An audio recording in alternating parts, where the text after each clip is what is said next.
অতিরিক্ত ৩৬,০০০ কোটি টাকা বাড়তি ভর্তুকি লাগছে জ্বালানি খাতে। সংসদে অর্থমন্ত্রী $1 ট্রিলিয়ন অর্থনীতি গড়ার পরিকল্পনা সরকারের। 2034 সালের মধ্যে বাংলাদেশকে $1 ট্রিলিয়ন $3 ট্রিলিয়ন অর্থনীতিতে উন্নীতকরণের কাজ চলছে মাননীয় স্পিকার। আজকের মধ্যেই পাশ হবে ১১৭টি অধ্যাদেশ, বিকেলের অধিবেশনে পাশ হবে ১৫টি বিল।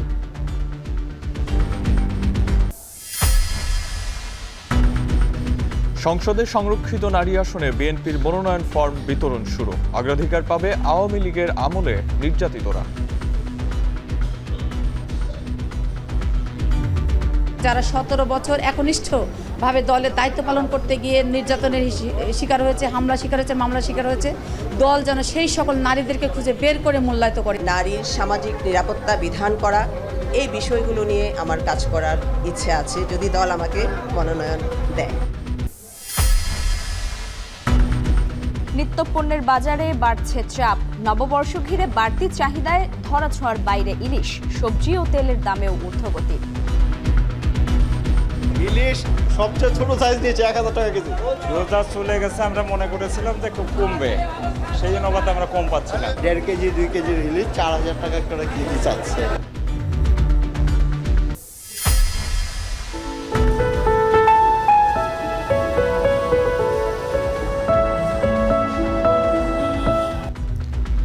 বৈশাখী শোভাযাত্রায় সম্প্রীতির বার্তা ছড়িয়ে দেওয়ার কর্মযজ্ঞ চারুকলায়। লোকজ বাংলার ঐতিহ্যবাহী বিভিন্ন মোটিফ তৈরিতে ব্যস্ত শিল্পীরা।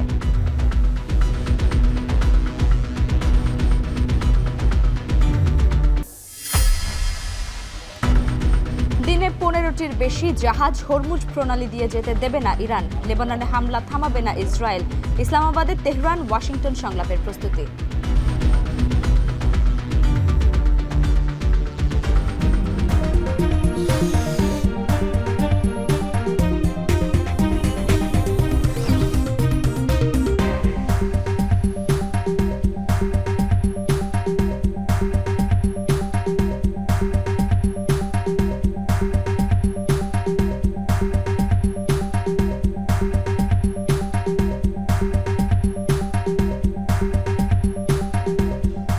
স্বাগত এখন দুপুরে। পুরো আয়োজনের সঙ্গে আছি আমরা দুজন, আমি আরিফুল ইসলাম সাহাব এবং আমি লাইবা জান। মধ্যপ্রাচ্য সংকটের কারণে অতিরিক্ত ৩৬,০০০ কোটি টাকা বাড়তি ভর্তুকি লাগছে জ্বালানি খাতে। সকালে জাতীয় সংসদে ৩০০ বিধির বিবৃতিতে এই কথা বলেন অর্থমন্ত্রী আমির খসরু মাহমুদ চৌধুরী। তিনি বলেন, হুন্ডির মাধ্যমে টাকা পাচারের কারণে রেমিটেন্স সঠিকভাবে না পাওয়া, মেগা প্রকল্প সহ বিভিন্ন প্রকল্প সঠিকভাবে যাচাই না করা, ডলারের বিপরীতে টাকার মূল্য কমে যাওয়াই মূল্যস্ফীতির বড় কারণ। অর্থমন্ত্রী আরও বলেন, ২০৩৪ সালের মধ্যে বাংলাদেশকে $1 ট্রিলিয়ন অর্থনীতিতে উন্নীত করার জন্য কাজ করছে সরকার। বিস্তারিত জানিয়েছেন শাহাদাত অফরো। মাননীয় স্পিকার, সময় স্বল্পতা এবং সংসদ অধিবেশনের কার্যদিবস শেষ হওয়ার আগে অন্তর্বর্তী সরকারের অধ্যাদেশ বিল আকারে পাশের লক্ষ্যে ছুটির দিনেও চলছে সংসদ অধিবেশন। আর এদিনের শুরুতেই জাতীয় সংসদের কার্যপ্রণালী বিধি ৩০০ অনুযায়ী জনগুরুত্বপূর্ণ বিষয়ে স্পিকারের অনুমতি নিয়ে অর্থমন্ত্রী সংসদে বিবৃতি প্রদান করেন। অর্থনীতির প্রবৃদ্ধির গতি ত্বরান্বিত করে বলেন, মধ্যপ্রাচ্যে যুদ্ধের কারণে বিশ্ববাজারে জ্বালানি তেলের দাম বেড়ে যাওয়ায় চলতি বছরের মার্চ থেকে জুন সময়ে নির্ধারিত ভর্তুকি চেয়ে জ্বালানি খাতে সরকারের ৩৬,০০০ কোটি টাকা বাড়তি ভর্তুকি দিতে হবে, যা সরকারের জন্য বড় অর্থনৈতিক চ্যালেঞ্জ। জ্বালানি তেল ও এলএনজির মূল্য আন্তর্জাতিক বাজারে দ্বিগুণের বেশি বৃদ্ধি পেয়েছে। এর প্রভাবে সরকারকে চলতি অর্থ বছরের মার্চ জুন সময়ে বিদ্যুৎ, জ্বালানি, এলএনজিতে নির্ধারিত ভর্তুকির অতিরিক্ত, আমি রিপিট করছি, নির্ধারিত ভর্তুকির অতিরিক্ত আরও প্রায় ৩৬,০০০ কোটি টাকা প্রদান করতে হবে মাননীয় স্পিকার। অর্থমন্ত্রী বলেন, মেগা প্রজেক্টের নামে ফ্যাসিবাদের আমলে রাজস্ব আদায়ের চেয়ে ব্যয় বেশি হয়েছে। এসব প্রকল্প সঠিকভাবে যাচাই বাছাইও হয়নি। হুন্ডির মাধ্যমে টাকা পাচারের কারণে রেমিটেন্সও সঠিকভাবে দেশ পায়নি বলেও জানান অর্থমন্ত্রী। বিগত সরকারের সময়ে রাজস্ব আহরণ ব্যবস্থায় কাঙ্ক্ষিত অগ্রগতি পরিলক্ষিত হয়নি। রাজস্ব আদায় বৃদ্ধির চেয়ে ব্যয়ের পরিমাণ বৃদ্ধি পাওয়ায় বাজেট ঘাটতি কমানো যাচ্ছে না মাননীয় স্পিকার। প্রকল্প ছিল অতিমূল্যায়িত এবং এগুলির সম্ভাব্যতা যাচাই ও বেশিরভাগ ক্ষেত্রে সঠিকভাবে করা হয়নি। বিগত সরকারের আমলে বাস্তবায়িত মেগা প্রকল্পগুলো এই ক্ষেত্রে বিশেষভাবে উল্লেখ্য। ফলশ্রুতিতে জনগণ সেই বিনিয়োগের প্রত্যাশিত সুফল ভোগ করতে পারেন। অর্থমন্ত্রী আরও বলেন, আর্থিক খাতে সুশাসন নিশ্চিতে কেন্দ্রীয় ব্যাংকের আইনি কাঠামো সংস্কারের উদ্যোগ নেওয়া হয়েছে। ব্যাংকিং খাতের পরিবর্তে পুঁজিবাজারকে গুরুত্ব দিয়ে তা বহুমাত্রিক করতে চায় সরকার। এদিকে ডলারের বিপরীতে টাকার মূল্য কমে যাওয়ায় আমদানি ব্যয়ের পাশাপাশি মূল্যস্ফীতিও বেড়েছে। 2005-06 সালে প্রতি ডলারের বিপরীতে টাকার মান ছিল 67.2 টাকা এবং 2024-25 সালে আরও বেড়ে সেটা দাঁড়িয়েছে 121 টাকায়। ক্রমাগত অবচিতির কারণে 15 বছরে টাকার মান প্রায় অর্ধেক হয়ে গেছে মাননীয় স্পিকার। ফলে আমদানি ব্যয় বেড়ে যায়, যা মূল্যস্ফীতিকে ত্বরান্বিত। উন্নয়নের সুফল যাতে প্রতিটি নাগরিক পেতে পারে সে কারণে সৃজনশীল বিষয়গুলোকে অর্থনীতির মূলধারার সাথে সম্পৃক্ত করে 2034 সালের মধ্যে দেশের অর্থনীতিকে ট্রিলিয়ন ডলারের অর্থনীতিতে পরিণত করতে চায় সরকার বলে জানান অর্থমন্ত্রী।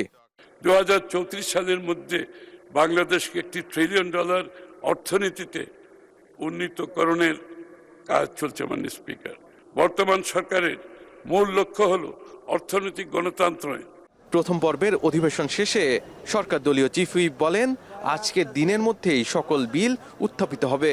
বিলের মধ্যে এটা বিষয়টা আবার বলি, একটা বিলে ধরেন 3-4টা অধ্যাদেশ আসে, কাজেই সেরকম দেখা গেল বিলের সংখ্যা কম কিন্তু অধ্যাদেশের সংখ্যা বেশি।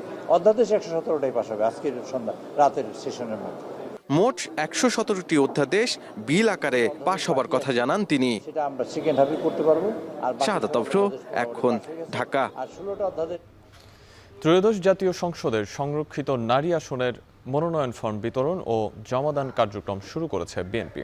উদ্বোধন করে বিএনপির সিনিয়র যুগ্ম মহাসচিব রুহুল কবির রিজভী বলেন, অগ্রাধিকার পাবে আওয়ামী লীগের আমলে নির্যাতিতরাই। মনোনয়নপত্রের সঙ্গে জমা দিতে হবে 50,000 টাকা। কার্যক্রম চলবে 3 দিন। সাহসী ও যোগ্যদের বেছে নেবে দল, প্রত্যাশা নারী নেত্রীদের। বিস্তারিত জাহিদ হাসানের প্রতিবেদনে। বুধবার ত্রয়োদশ জাতীয় সংসদের সংরক্ষিত নারী আসনের নির্বাচনের তফসিল ঘোষণা করেছেন নির্বাচন কমিশন। এরপর থেকেই বিএনপির কেন্দ্রীয় কার্যালয়ে নারী নেতাকর্মীদের উপস্থিতি বেড়েছে। দলীয় কার্যালয়ে বিএনপির নারী নেত্রীদের পদচারণায় মুখরিত। ছুটির দিন শুক্রবার সকাল থেকেই দেশের বিভিন্ন উপজেলা, জেলা, মহানগর থেকে দলটির বিভিন্ন পর্যায়ে নারী নেত্রীরা ভিড় করেন নয়াপল্টনে। উদ্দেশ্য দলের মনোনয়নপত্র সংগ্রহ করা। মনোনয়ন ফরম বিতরণ ও জমাদানের কার্যক্রম উদ্বোধন করেন বিএনপির সিনিয়র যুগ্ম মহাসচিব রুহুল কবির রিজভী। বলেন, দুঃসময়ে দলের আন্দোলনের ভূমিকা মূল্যায়ন করে সংসদীয় দলীয় বোর্ড চূড়ান্ত সিদ্ধান্ত গ্রহণ করবে। দলের যে পার্লামেন্টারি বোর্ড, সেই বোর্ড সিদ্ধান্ত নেবেন সব কিছু বিবেচনা করেই, অর্থাৎ আপনাদের আন্দোলনের ভূমিকা, বিগত 16 বছরের আন্দোলনের ভূমিকা, 17 বছরের আন্দোলনের ভূমিকা, আপনাদের দক্ষতা এবং পার্লামেন্টে কথা বলার যে যোগ্যতা এবং অন্যান্য সমস্ত যে যোগ্যতা থাকা দরকার, সবগুলো বিবেচনা করেই দলের নীতি নির্ধারণী ফোরাম বা বোর্ড, যেটাই বলি আমরা, তারা সিদ্ধান্ত নেবেন। দলে নারীদের মনোনয়ন ফরম সংগ্রহ করতে 2,000 টাকা আর জমা দিতে 50,000 টাকা নির্ধারণ করা হয়েছে। 3 দিন চলবে এই কার্যক্রম। নারীদের লড়াই সংগ্রামকে দলের শীর্ষ নেতৃত্ব মূল্যায়ন করবে, এটাই প্রত্যাশা নারী নেত্রীদের। দল যদি আমাকে সেই সম্মানটা দেয়, তাহলে আমি আসলে যে পার্বত্য এলাকা, সেই পার্বত্য এলাকা নিয়ে বিশাল পরিসরে কাজ করার সুযোগ পাবো। নারীরা যেভাবে এগিয়েছিল, নারীরা কাজ করেছে, সেই মূল্যায়নটা যাতে নারীরা পায়। সংরক্ষিত মহিলা আসনে সংসদ সদস্য হওয়ার জন্য শিল্পী, চিকিৎসক সহ বিভিন্ন শ্রেণী পেশার নারীরাও মনোনয়নপত্র সংগ্রহ করেছেন। তারাও সংসদে যেতে আগ্রহী। উচ্চশিক্ষার ব্যাপারে নারীরা একটু উদাসীন। তা আমি মনে করি যে স্থানীয় পর্যায়ে বৃত্তি বা স্কলারশিপের মাধ্যমে নারীকে উচ্চশিক্ষায় উৎসাহী করতে হবে। দেশনেত্রী খালেদা জিয়ার আদর্শকে আমার নিজের হৃদয়ে ধারণ করি। আমি চাই এবার দেশের জন্য কিছু করতে, এবং দেশের জন্য কিছু করতে গেলে, মানুষের জন্য কিছু করতে গেলে একটা পলিটিক্যাল প্ল্যাটফর্ম দরকার। উপজেলা থেকে শুরু করে কেন্দ্রীয় কমিটিতে দীর্ঘ সময় নেতৃত্ব দেওয়া নারীরা বলছেন, বিরোধী দলের আন্দোলনে সামনের সারিতে যারা ঢাল হয়ে দাঁড়িয়ে লড়াই করেছেন তাদের মূল্যায়ন করা উচিত। বাবা মা বিএনপির জন্য অবদান রেখেছেন এমন পরিবারের সন্তানেরাও সংরক্ষিত নারী এমপি হতে চান। আমাদেরকে রেড ট্যাগ করে রাখা হয়েছিল এবং আমাদেরকে গুম করা হয়েছে, আমাদেরকে বাসা থেকে তাড়ানো হয়েছে। সংরক্ষিত নারী আসনে সংসদে 50টির মধ্যে বিএনপি নেতৃত্বাধীন জোট পাবে 36টি আসন, জামায়াত নেতৃত্বাধীন জোট পাবে 13টি, আর স্বতন্ত্র প্রার্থীদের মধ্য থেকে 1টি আসন পাবে। জাহিদ হাসান, এখন, ঢাকা। মধ্যপ্রাচ্য সংকটের কারণে বিশ্বব্যাপী জ্বালানি সংকট দেখা দিয়েছে। এর প্রভাব পড়েছে দেশের জ্বালানিতেও। ফিলিং স্টেশনগুলোতে পর্যাপ্ত পরিমাণ তেল সরবরাহ না থাকায় বিপাকে রয়েছেন গ্রাহকরা। শুক্রবার ছুটির দিনেও রাজধানীর বিভিন্ন ফিলিং স্টেশনগুলোতে ভোর থেকেই যানবাহনের দীর্ঘ লাইন। দিন রাত ফিলিং স্টেশনগুলোতে গ্রাহকদের চাপ বাড়তে শুরু করেছে। তবে পর্যাপ্ত তেল না থাকায় চরম ভোগান্তিতে গ্রাহকরা। কেউ কেউ 4 থেকে 5 ঘন্টা লাইনে দাঁড়িয়ে অপেক্ষা করছেন ফিলিং স্টেশনে। বলছেন রাত থেকে অপেক্ষা করেও তেল পাচ্ছেন না তারা। আবার পাম্পগুলোতে যে পরিমাণ তেল দিচ্ছে সেই পরিমাণ তেলে সন্তুষ্ট নয় গ্রাহকরা। ফলে চাহিদা অনুযায়ী তেল না পাওয়ায় ভোগান্তিতে রয়েছেন তারা। আর স্টেশন কর্তৃপক্ষ বলছে দিন রাত তেল সরবরাহ করায় পুনরায় ডিপো থেকে তেল আনতে সময় লাগছে। এদিকে কোনো কোনো ফিলিং স্টেশন অকটেন দিচ্ছে 500 থেকে 600 টাকার, আর ডিজেল দিচ্ছে 1000 থেকে 4000 টাকার। তবে গ্রাহকের চাহিদা অনুযায়ী তেল সরবরাহ করতে পারছে না বলেও জানান পাম্প কর্তৃপক্ষ। অন্যদিকে অকটেন সরবরাহ করতে ফুয়েল পাস চালু করেছে সরকার। রাত 12টা থেকে দাঁড়াইছি, এখন বাজে প্রায় 8:40। এতক্ষণ পর পর্যন্ত আমি তেলটা পাইলাম। এটা একটু আসলে আমাদের জন্য হ্যাসেল আর কি। সারা রাত ঘুম জাগানোর পরে এই যে এই অবস্থায় তেলটা পেলাম, আবার হয়তো বা তেল শেষ হয়ে গেলে আবার সেই দীর্ঘ লাইন। গ্রাহকদের চাহিদা মতো তেল দিতে পারছি। আমরা একটা লিমিট করে দিয়েছি, সেটা হচ্ছে মোটরসাইকেলে 1000 টাকা আর সকল গাড়ি 3500 টাকা করে। হামের উপসর্গ নিয়ে সকাল 10টা পর্যন্ত 24 ঘন্টায় দেশের বিভিন্ন স্থানে 3 শিশুর মৃত্যু হয়েছে। এদিকে হামের হটস্পট রাজশাহীতে সবশেষ তথ্য অনুযায়ী হামে আক্রান্ত বা হামের উপসর্গ নিয়ে কারো মৃত্যু হয়নি। বরিশালে হামের উপসর্গ নিয়ে 24 ঘন্টায় 2 শিশুর মৃত্যু হয়েছে। শেরেবাংলা মেডিকেল কলেজ হাসপাতালে 2 শিশুর মৃত্যু হয়। এদিকে ময়মনসিংহেও 24 ঘন্টায় হামের উপসর্গ নিয়ে 1 শিশুর মৃত্যু হয়েছে। এ নিয়ে ময়মনসিংহে হামের উপসর্গ নিয়ে মৃত্যুর সংখ্যা 10 জন। তবে হামের হটস্পট রাজশাহীতে সকাল 10টা পর্যন্ত 24 ঘন্টায় আক্রান্ত বা হামের উপসর্গ নিয়ে কারো মৃত্যু হয়নি। যদিও হামের উপসর্গ নিয়ে নতুন করে হাসপাতালে ভর্তি হয়েছেন আরও 29 জন। এদিকে কুমিল্লায় আরও হামের উপসর্গ নিয়ে 26 জন হাসপাতালে ভর্তি হয়েছেন। হামের উপসর্গ নিয়ে হাসপাতালের রোগী 500 ছাড়িয়েছে। এদিকে আগামী 12 এপ্রিল থেকে দেশের 5টি সিটি কর্পোরেশনে ও পর্যায়ক্রমে সারা দেশে হামের টিকা দেওয়া হবে বলে নীলফামারীতে জানিয়েছেন স্বাস্থ্য সচিব। আগামী 12 তারিখ থেকে আমরা ঢাকা উত্তর, ঢাকা দক্ষিণ সিটি কর্পোরেশন এবং চট্টগ্রাম সিটি কর্পোরেশন এলাকায় আমরা এই টিকাদান কর্মসূচি শুরু করব। 20 তারিখ থেকে আমরা বাকি সারা দেশে আমরা টিকা কর্মসূচি করব ইনশাআল্লাহ। সারা দেশে উদ্বেগজনক হারে বাড়ছে হামের সংক্রমণ। গত কয়েক সপ্তাহে আক্রান্তের সংখ্যা কয়েক হাজার ছাড়িয়েছে, আর প্রাণ হারিয়েছে শতাধিক শিশু। এ বিষয়ে সবশেষ খবর জানাতে মহাখালীর ডিএনসিসি হাসপাতাল থেকে যুক্ত হচ্ছেন মাহবুব হাসান রিপন। ডিএনসিসি হাসপাতালে নতুন করে কতজন রোগী ভর্তি হলো?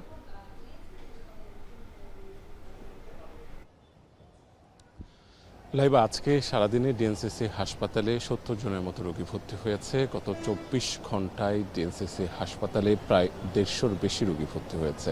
আর গত 15 মার্চ থেকে এখন পর্যন্ত ডিএনসিসিতে হামের লক্ষণ নিয়ে ভর্তি হয়েছিল 700-রও বেশি রোগী। এই হচ্ছে ডিএনসিসি হাসপাতালের অবস্থা। আরেকটি বিষয় সেটি হচ্ছে যে আমরা যখন এখানে এসেছি আমরা দেখলাম যে বিভিন্ন রোগীর সাথে আমরা কথা বলেছি। কেউ এসেছেন বরগুনা থেকে, বরিশাল থেকে, থেকে, পটুয়াখালী থেকে, কেউ এসেছেন কুমিল্লা থেকে, কেউ এসেছেন ব্রাহ্মণবাড়িয়া থেকে, বিভিন্ন জেলার দেশের বিভিন্ন জেলার বিভিন্ন প্রান্ত থেকে আসছেন এবং তাদের একটি কথা হচ্ছে যে তারা তাদের শিশুকে প্রথমে সদর হাসপাতালে নিয়ে গেছেন, তারপরে জেলা শহরে নিয়ে গেছেন, সেখানে হামের যে ট্রিটমেন্ট সেই ট্রিটমেন্টটি প্রপার না পাওয়ার কারণে তারা শেষ পর্যন্ত ঢাকামুখী হয়েছেন।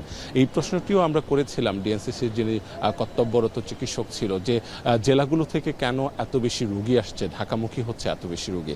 তারা বলছেন যে প্রথম দিকে যেটি হয়েছে সেটি হচ্ছে যে এটি একটি সংক্রামক ব্যাধি হওয়ার কারণে বেশিরভাগ সময় দেখা গেছে যে জেলা হাসপাতালগুলো ওই সংক্রামক ব্যাধির কারণে সেই রোগীগুলোকে অন্য বাচ্চাদের সাথে যাতে এটি অন্য বাচ্চাদেরকে রক্ষা করার জন্য হলেও তারা প্রথম দিকে ভর্তি নিতে চায়নি বলেই তাদেরকে ঢাকার দিকে পাঠিয়েছে। পরে ঢাকায় যে সংক্রামক হাসপাতাল ছিল সেখানে অতিরিক্ত হওয়ার কারণে পরবর্তীতে সেটি ডিএনসিসির যে কোভিড ডেডিকেটেড হাসপাতাল রয়েছে সেখানে পাঠিয়ে দেওয়া হয়েছিল। তো এখানে যে চাপ, সেই চাপটি তারা সামাল দিচ্ছে। ঢাকা মেডিকেল কলেজ থেকে একটি বিশেষ টিম কাজ করছে হামের এই রোগ প্রতিরোধের ক্ষেত্রে। এই ছিল আমার কাছে মহাখালী ডিএনসিসি ডেডিকেটেড হাসপাতাল থেকে সবশেষ লাইবা। মহাখালী ডিএনসিসি হাসপাতাল থেকে হামের সবশেষ খবর জানাচ্ছিলেন সহকর্মী মাহবুব হাসান রিপন। ঢাকা মহানগর উত্তর ও দক্ষিণের উদ্যোগে বাইতুল মোকাররম মসজিদের উত্তর গেটে জামায়াতের বিক্ষোভ সমাবেশ চলছে। সেখানে আছেন মেহরাব সুমন, সরাসরি চলে যাচ্ছি তার কাছে। সুমন, বিক্ষোভ সমাবেশ থেকে কি দাবি জানাচ্ছে জামায়াতের নেতাকর্মীরা, জানাবেন বিস্তারিত।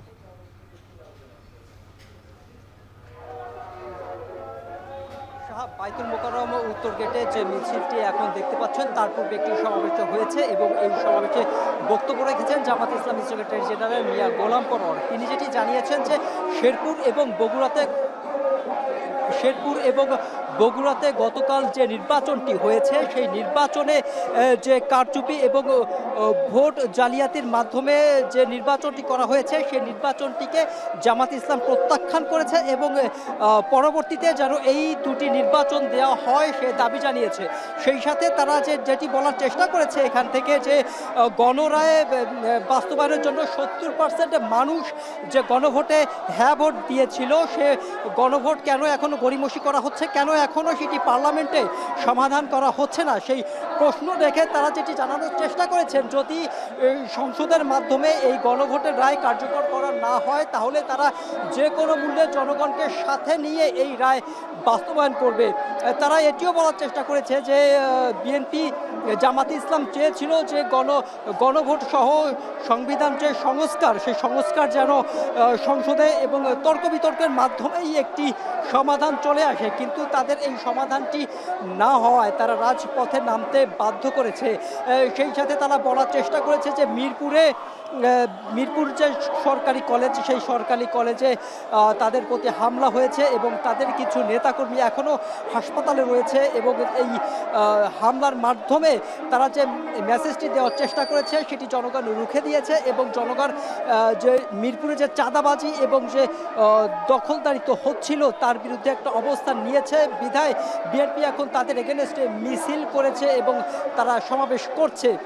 তারা এটিও বলার চেষ্টা করেছে আজকের সমাবেশ থেকে শেরপুর এবং বগুড়াতে যে নির্বাচনটি হয়েছে, যেটি বিএনপি বিগত আমলে মাগুরাতে যে নির্বাচনটি করেছিল তারই একটি প্রতিফলন এখানে দেখা গিয়েছে বলে তারা দাবি করছে। সেই সাথে তারা এটিও বলার চেষ্টা করেছে যে বিএনপি নতুন করে নব্য ফ্যাসিবাদ এবং কায়েম করার জন্যই এই নির্বাচনটি এভাবে করেছে এবং ভোট জালিয়াতির মাধ্যমে একটি নির্বাচন করেছে বলে জামাত ইসলামের পক্ষ থেকে জানানো হয়েছিল। এই ছিল আমার কাছে বাইতুল মোকাররমের উত্তর গেট থেকে সবশেষ। জামাতের বিক্ষোভ কর্মসূচির বিস্তারিত জানাতে বাইতুল মোকাররমের উত্তর গেট থেকে আমাদের সঙ্গে যুক্ত ছিলেন সহকর্মী মেহরাব সুমন। পহেলা বৈশাখকে সামনে রেখে এবারেও ইলিশ চলে গেছে ধরাছোঁয়ার বাইরে। ছোট বড় আকারের প্রতি কেজি ইলিশ বিক্রি হচ্ছে 1400 থেকে 2500 টাকার মধ্যে। অন্যান্য মাছের দাম গত সপ্তাহ থেকে এ সপ্তাহে 50 থেকে 100 টাকা করে বেড়েছে। এদিকে বাজারে খোলা ও প্যাকেটজাত সয়াবিন তেলের তীব্র সংকট। মুদি দোকানগুলোতে 5 লিটার সয়াবিনের বোতল একেবারেই নেই। বিস্তারিত রাব্বি আল রাহিদের প্রতিবেদন। কদিন পরেই বাংলা নববর্ষ। বৈশাখের এই দিনগুলোতে শৌখিন বাঙালির অন্যতম ঐতিহ্য পান্তা ইলিশ খাওয়ার প্রচলন। আর বৈশাখকে সামনে রেখে কারওয়ান বাজারের মাছ ব্যবসায়ীরা বাঁশের ঝুড়িতে সাজিয়ে রেখেছে রূপালী বর্ণের ছোট বড় ইলিশ। ওজন ভেদে ইলিশ বিক্রি হচ্ছে 1400 থেকে 2500 টাকায়। 300 গ্রামের ইলিশ 1300 টাকায়, 700 গ্রামের উপরে 17 থেকে 1800 টাকায় বিক্রি হচ্ছে। 1 কেজির বেশি ওজনের ইলিশের দাম আরও বেশি। বিক্রেতারা বলছেন সরবরাহ কম হওয়ায় দাম কিছুটা বেশি। 700 গ্রাম হলে 3000 টাকা, আর 1 কেজির উপরে 3500-4000, আর হাফ কেজি এটি যে 1800, 2000, 1700 এরকম দাম। মোটামুটি আয়ত্তের ভিতরে আছে, একটু বাড়তি, তারপর সামনে দিয়ে আরো বাড়বো। শুধু ইলিশ নয়, রুই, কাতলা, পাঙ্গাস সহ অন্যান্য মাছের দামও বেড়েছে উল্লেখযোগ্য হারে। পাশাপাশি পরিবহন খরচও প্রভাব ফেলছে বাজারে। মাছের দাম আজকে একটু বেশি, কারণ মাছ কম তো এলাকায়। কালকে এলাকায় বৃষ্টি হয়েছে, আজকে দাম বেশি একটু। ওই আপনার কেজিতে 20-30 টাকা বেশি। মাছের দাম আজকে বেশি। আজকে শুক্রবারের বাজার, বন্দর বাজার, মাছের দাম অনেক বেশি। পহেলা বৈশাখকে ঘিরে মাছের বাজারে বাড়তি চাপ থাকলেও সাধারণ ক্রেতাদের জন্য নেই স্বস্তি। এছাড়া দাম নিয়ন্ত্রণে কার্যকর পদক্ষেপ নেওয়ার দাবিও জানিয়েছেন তারা। দাম বেশি, রোজা চলে গেছে, আমরা মনে করেছিলাম যে কমবে, সেই অনুপাতে আমরা কম পাচ্ছি না, বরং কোনো কোনো ক্ষেত্রে তার থেকে বেশি। ছোট সাইজ হয়তো 600-700 টাকা থাকতো, এখন 1000 টাকা কেজি। 1.5 কেজি 2 কেজির ইলিশ 4000 টাকা করে কেজি চাচ্ছে। এদিকে বাজারে খোলা ও প্যাকেটজাত সয়াবিন তেলের তীব্র সংকট দেখা দিয়েছে। মুদি দোকানগুলোতে 5 লিটার সয়াবিনের বোতল একেবারেই নেই। ওজন ভেদে ছোট বোতলগুলোর দেখা মিলছে খুবই কম। রাব্বি আল রাহিদ, এখন ঢাকা। বছরের মতো এবারও পহেলা বৈশাখের শোভাযাত্রা ঘিরে প্রস্তুতি চলছে ঢাকা বিশ্ববিদ্যালয়ের চারুকলায়। 2026 সালের আয়োজনে থাকছে বেশ কিছু নতুনত্ব ও ব্যতিক্রমী উদ্যোগ।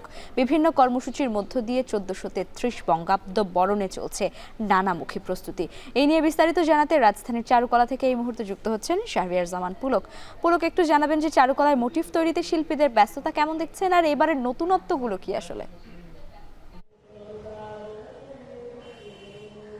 লাইবা পুরনো সময়ের যে একটি ছিল এবং পুরনো সময়ের যে একটি আবেশ থাকে, সেটি আসলে ছেড়ে নতুন দিনের জন্য যে একটি প্রস্তুতি, সেই প্রস্তুতি ঘিরে কিন্তু আমরা দেখছি যে চারুকলার প্রতিটি প্রাঙ্গণে আসলে দেখা যাচ্ছে ব্যস্ততা। এবং এখন যদি একটু দেখাতে চাই তাহলে শিক্ষার্থীদের হাতে বাঁশ আর কাঠ এবং এগুলোর নিয়ে আসলে ধীরে ধীরে গড়ে উঠছে বিশাল সব প্রতীকী কাঠামো, এবং প্রতিটি মোটিভই আসলে নিজের মতো করে একটি গল্প বলছে এখানে। এবং যেখানে যারা শিক্ষার্থীরা রয়েছেন তারা কিন্তু নিজ একটি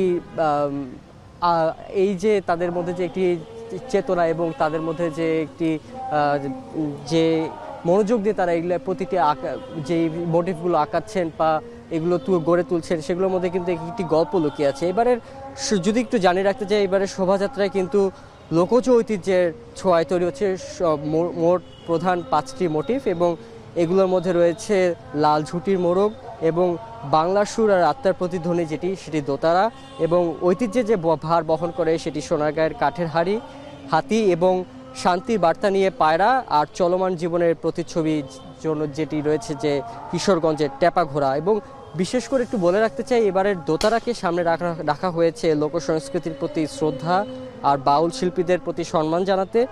এছাড়া এবারের যে বর্ষবরণের যে মূল সুর, সেটি প্রতিপাদ্য নববর্ষের ঐক্যতান এবং গণতন্ত্রের পুনরুত্থান। এটি আসলে বলা হয়েছে বা প্রতিপাদ্যটি রাখা হয়েছে সমাজে আবারও জেগে উঠুক পারস্পরিক আস্থা, ফিরে আসুক সম্প্রীতির বন্ধন, এই শক্ত হোক গণতান্ত্রিক চেতনার ভিতরে, এইসব নিয়ে আসলে প্রতিপাদ্যটি রাখা হয়েছে। এবং আমরা কিছুক্ষণ আগে জয়নুল গ্যালারির সামনেও দেখছিলাম, সেখানে কিন্তু আমরা দেখেছি মাটির সরায় যে আলপনাগুলো আঁকানো হয় সেগুলো ছিল। এছাড়া কোথাও আমরা দেখেছি পেঁচা বা বাঘ, বা কোথাও আমরা দেখেছি যে মুখোশও আঁকা হচ্ছে। এছাড়া পাশাপাশি শিল্পীরা যারা রয়েছেন প্রতিবারের মতো এবারও কিন্তু তারা জল রঙের তুলিতে তারা বিভিন্ন মানে লোকজ সংস্কৃতির যে বিষয়গুলো রয়েছে বা নিজের আলপনায় নিজের মন মতো যারা এইভাবে চিত্রগুলো এঁকে থাকেন, সেগুলো কিন্তু বিক্রি করার জন্য তারা বিভিন্ন চিত্রকর্ম এখানে আঁকাচ্ছেন। তো এই ছিল লাইবা আমার কাছে রাজধানীর চারুকলা থেকে বর্ষবরণের সর্বশেষ। চারুকলা থেকে বর্ষবরণের প্রস্তুতি নিয়ে জানাচ্ছিলেন শাহরিয়ার জামান পুলক। জাতীয় রবীন্দ্রসঙ্গীত সম্মেলন পরিষদ আয়োজিত দুদিনব্যাপী জাতীয় রবীন্দ্রসঙ্গীত সম্মেলন শুরু হয়েছে বাংলাদেশ শিল্পকলা একাডেমির জাতীয় নাট্যশালায়। সকালে দেশের ভিন্ন স্থান থেকে বিশ্বকবির ভক্তরা জড়ো হন অনুষ্ঠান স্থলে। প্রদীপ প্রজ্বলনের মাধ্যমে উদ্বোধন হয় অনুষ্ঠান। উদ্বোধনী বক্তব্যে অধ্যাপক সিরাজুল ইসলাম চৌধুরী বলেন, রবীন্দ্রনাথের গান আমাদেরকে গাইতে হয়, কেননা আমাদের দেশ, আমাদের সংস্কৃতি, আমাদের প্রকৃতি, আমাদের পরিবেশ, আমাদের ইতিহাস, ঐতিহ্য এই গানের মধ্যেই রয়েছে। পরে সমবেত কণ্ঠে পরিবেশিত হয় বোধন সঙ্গীত আমি মরণের সাগর পাড়ি দেব, যা উপস্থিত দর্শকদের মুগ্ধ করে। রবীন্দ্রসঙ্গীত আমাদের মানবিক মূল্যবোধ, নান্দনিকতা ও সামাজিক চেতনার এক অনন্য ধারণ। শিক্ষা ও সঙ্গীতের মেলবন্ধন আমাদের মননকে প্রসারিত করে। গান এবং প্রাণ অঙ্গাঙ্গিকভাবে জড়িত। গান থাকলে বোঝা যায় প্রাণ আছে, এবং প্রাণ যখন থাকে তখন সেখানে গানও থাকে। নির্বাচনের আগে ঢাকায় নতুন ভোটার তালিকা তৈরির দাবি জানিয়েছেন ঢাকা দক্ষিণের প্রশাসক আব্দুস সালাম। সকালে ঢাকা বিশ্ববিদ্যালয়ের শিববাড়ি এলাকায় এক বৃক্ষরোপণ কর্মসূচি উদ্বোধন অনুষ্ঠানে তিনি একথা বলেন। ঢাকা দক্ষিণের প্রশাসক বলেন, ঢাকা শহরে যারা থাকেন তারাই এখানের ভোটার হবেন। বাইরে থেকে ভোটার ভাড়া করে এনে ভোটার হওয়া চলবে না। ঢাকা শহরে অধিবাসী যারা, ঢাকায় বসবাস করেন যারা, তারাই ঢাকায় ভোটার হবে। ওই বাইরের থেকে ভোটার ভাইয়ের করে না এখানে ভোটার চলবে না। সেই কারণে আমরা বলবো নতুন ভোটার তালিকা ঢাকায় বানাইতে হবে। যারা ঢাকা শহরে থাকেন তারা এখানে ভোটার হন। ঢাকা শহরে থাকেন না, একদিনের জন্য ঢাকা শহরে এসে ভোট দিবেন আবার চলে যাবেন, ওইটা অন্তত হবে না। কাজে এই ব্যাপারে নির্বাচন কমিশনকে অবশ্যই আমি ভূমিকা নিতে বলবো। 5 বছরে 3 লক্ষ গাছ ঢাকা মহানগরীতে আমরা লাগাবো। এসএসসি পরীক্ষায় প্রশ্নপত্র ফাঁস রোধে কঠোর অবস্থানের কথা জানিয়েছেন শিক্ষামন্ত্রী ডক্টর আ.ন.ম এহসানুল হক মিলন। সকালে চট্টগ্রাম কলেজ অডিটোরিয়ামে আসন্ন এসএসসি পরীক্ষার প্রস্তুতি নিয়ে কেন্দ্র সচিবদের সঙ্গে মতবিনিময় সভায় তিনি বলেন, প্রশ্ন ফাঁসের সঙ্গে জড়িতদের বিরুদ্ধে কঠিন আইনি ব্যবস্থা নেওয়া হবে। কেন্দ্র সচিবদের ফোন নম্বর ট্র্যাকিংয়ের আওতায় আনার কথাও জানান তিনি। শিক্ষামন্ত্রী আরও বলেন, ভবিষ্যতে সারা দেশে একক প্রশ্নপত্র এসএসসি পরীক্ষা নেওয়ার পরিকল্পনা রয়েছে। স্কুলের বাইরে কোচিং করালে শিক্ষকদের বিরুদ্ধে ব্যবস্থা নেওয়া হবে, তবে স্কুলের ভেতরে কোচিংয়ের জন্য আলাদা সম্মানের ব্যবস্থা করতে পারবে কর্তৃপক্ষ। এছাড়া খাতা মূল্যায়নে নিয়মিত স্যাম্পলিং করা হবে এবং কোনো প্রতিষ্ঠানে পাশের হার 0 হলেও এমপিও বাতিল করা হবে না বলে জানিয়েছেন তিনি। সভায় নকলমুক্ত পরিবেশে পরীক্ষা সম্পন্ন করতে বিভিন্ন দিক নির্দেশনা দেন শিক্ষামন্ত্রী। এ সময় শিক্ষকরাও তাদের বিভিন্ন দাবি তুলে ধরেন।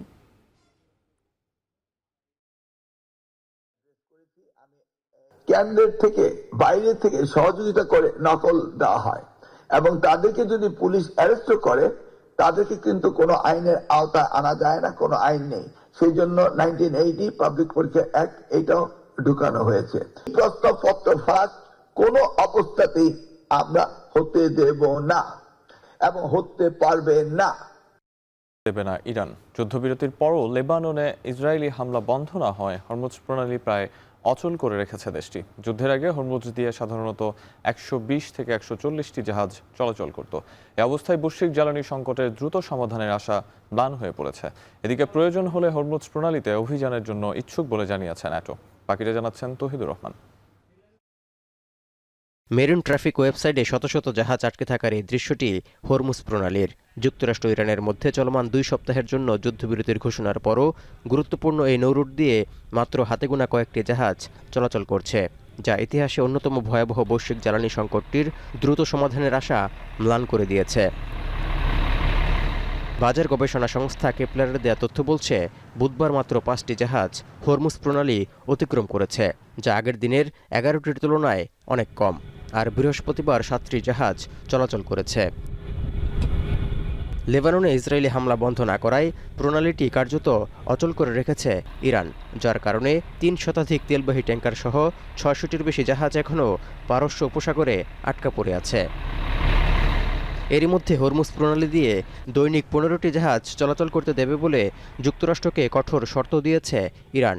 রাশিয়ার রাষ্ট্রায়ত্ত বার্তা সংস্থা তাসের প্রতিবেদনে উঠে এসেছে এ তথ্য। 28 ফেব্রুয়ারি ইরানে যুক্তরাষ্ট্র ইসরায়েলের হামলার আগে সাধারণত 120 থেকে 140টি জাহাজ চলাচল করত। সরবরাহ হতো বিশ্বের মোট জ্বালানি চাহিদার 20%।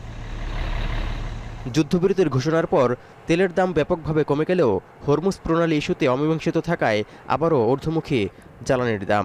শুক্রবার ব্যারেল প্রতি ব্রেন্ট ক্রুডের দাম বেড়ে দাঁড়িয়েছে $96 উপরে। এই অবস্থায় মার্কিন চাপের মুখে রয়েছে পশ্চিমা সামরিক জোট ন্যাটো। ইরানের বিরুদ্ধে হওয়া যুদ্ধে কোনো ভূমিকা না থাকায় তীব্র অসন্তোষ প্রকাশ করে যুক্তরাষ্ট্রের ন্যাটোর সহায়তা প্রয়োজন নেই বলে মন্তব্য করেছেন ট্রাম্প।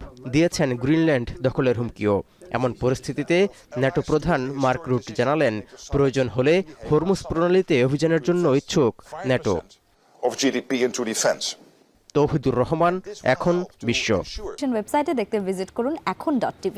এছাড়াও ফেসবুকে দেখতে ভিজিট করুন facebook.com/tv.এখন আর ইউটিউবে দেখতে ভিজিট করুন youtube.com/c/echontv।